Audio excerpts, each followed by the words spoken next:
So we're told a skydiver jumps from a plane and his height is measured by h equals 5,000 minus 16t squared, where h is in feet and t is in seconds.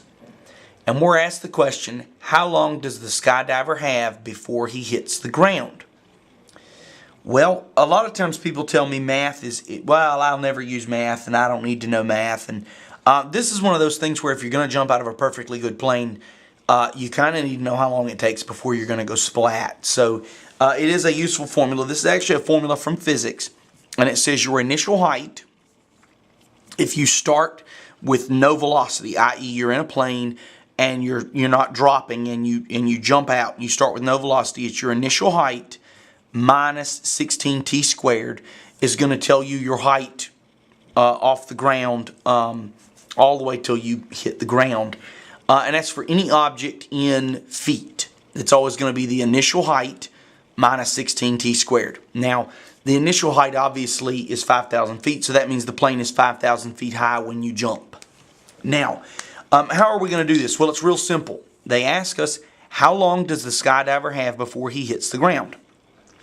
Well, when the skydiver hits the ground, h will be equal to what? How about 0? You are 0 feet off the ground when you hit the ground, okay?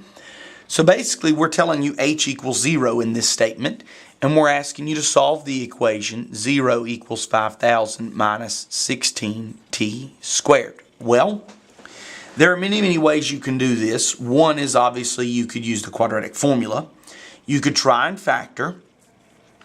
But whenever you have a square term and a numerical term, you can also use the square root method, which is where you're going to take this term and move it to the left, and you get 16t squared equals 5,000.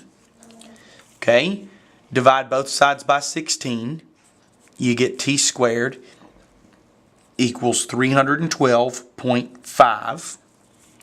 And then you're going to take the square root of both sides, and that will give you t equals 17.68 seconds.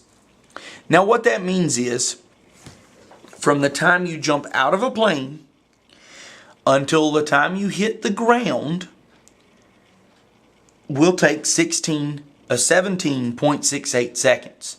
Now that seems like a long time, but it's really not. And so that's really telling the skydiver this is how long.